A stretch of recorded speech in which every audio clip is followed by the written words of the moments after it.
Hey, what's up, guys? This is Kyle Jones from Jones Sport Fishing, and here is your final Buoy 10 report for 2022. So today is August the 26th, and that's right, I am done. Barry's gonna be here through the 30th, but I'm done today and I'm headed home. Just want to say absolutely thank you guys so much for watching these. The support we've gotten for this is really kind of beyond our comprehension. I mean, it's amazing, and we really appreciate it. It's kind of fun. It's especially fun with the kids and stuff, and kind of showing you how, I don't know, it's a little peek into our daily lives on the water, and I think it's pretty cool. But with that said, thank you. Make sure you subscribe. Here is your report for today. So today I started out in the church hole on the outgoing tide, right? I think we dropped lines in about 20 after 6, something like that. So we dropped in there, and I was marking an unbelievable amount of fish. More fish than I think I've seen on my graph in one place the entire season. The only kicker is suddenly we had some storms rolling around, and those fish did not really want to bite that well. I think we trolled for a ways, and we finally picked up our first fish somewhere out in front of the church, and then we just kept trolling, and there were fish being caught here and there, nothing crazy or anything. And we finally turned around at the fort, but like I said, there was fish being caught the whole way. Not like a raging bite, but there was fish being picked up.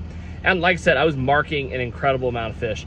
Flipped around, made another pass, we got our second fish, and then got our third fish on that pass, and then decided to flip around again, and it just kind of died on me. And I know Barry, he never even turned around. He kept going out towards Chinook, and he just absolutely lit him up out there. He filled the boat with Chinook in like, I don't know, an hour once those fish started biting out there. But I kind of flipped around. Sam gets a little bit seasick, and it's always super rough out there, so I don't know. I like fishing where it's calm, and I know I've been getting fish back upriver, so I just kind of hung out up there. I hung out closer to the bridge.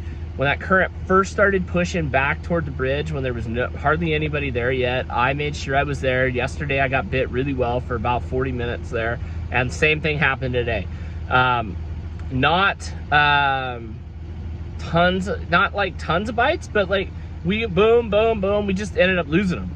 And we got a wild coho, and we lost a few others. So, and then I knew that I had made a phone call to my buddy Ryan of Riverside Guide Service, and the guy's a machine. And so I talked to him. I know he'd blown over to the Oregon side, so I called him up, and he was on fish, had filled the boat on the Oregon side. And so just like yesterday, I was like, well, maybe I should probably get over there. And got over there, hovered around the bridge and around that green can just to the west of the bridge there, and the bite there was just unbelievable. We got our last couple of Chinook there, and then got last couple of Chinook for the customers, and then got Sam and myself got one, and it was just incredible. And then we hung out seeing if we could catch some coho, and I think we released 5 other kings. So anyway, we had an unbelievably banger day here on the Columbia. It's such a blessing to be here, and I'm really excited about our upriver fisheries. I think we're gonna have an absolute pile of Chinook that are headed for the Hanford Reach in the Clearwater. We are gonna get back on those things on the Clearwater. Before we used to fish the Reach, but now there's more fish at home, and we have a 3 fish limit plus 2 steelhead starting September 1st. I mean, I'm staying home.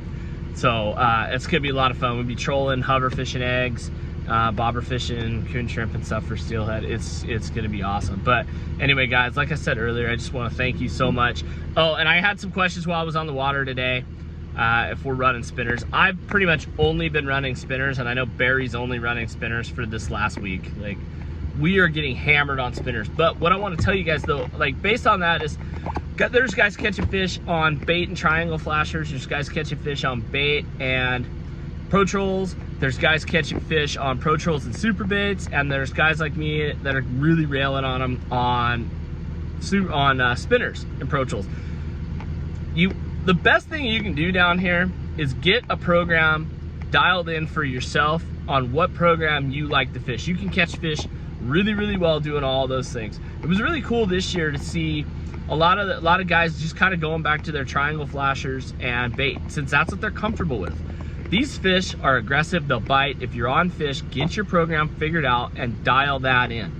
Don't be worried about jumping back and forth between tackle types. And just because I'm doing really well on pro trolls and spinners, like, if that's not what you do, and that's not what you feel comfortable doing, don't do that. Fish, cut plug herring and a triangle, and I guarantee you're gonna catch a bunch of fish, or you're gonna have a darn good shot at it. What you don't wanna do is get caught into the trap of what's hot and jumping around to those different things. Dial in a program, run your program, and do the best. My program isn't necessarily anybody else's. I have fished pro trolls down here for almost 10 years now. Or not 10, well, probably 6 or 7 years I've run my pro trolls. And that's how I fish. I fish upriver all year round. We drag pro trolls around. We don't do the downhill troll in Portland with flashers on the bottom. I mean, I've done that, but that's not our thing. Run your program, what you're comfortable with, and you'll have success down here. Learn the ins and outs of whatever it is that you like to do, and it'll pay dividends. But anyway, guys, really appreciate you guys watching these. Stay tuned for our upriver reports. We've got a number of other things coming down too. We've got elk hunts that we're gonna try to film. We've got deer hunts we're gonna try to film. I've got a pronghorn antelope hunt that I'm gonna try to film solo. So there's gonna be a ton of content. So we just wanted to take you guys along for the ride, and keep watching and hanging out with us. Plus, once we get upriver, the daily reports will be over. I don't really want to do daily reports when I'm at home. Our home fisheries can't really handle me telling you exactly where to fish all the time.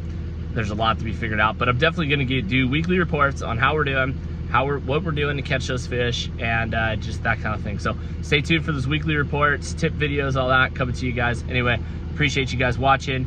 God bless you. Stay safe out there, and we'll see you upriver. Clearwater fish, I'm coming for you. All right, bye.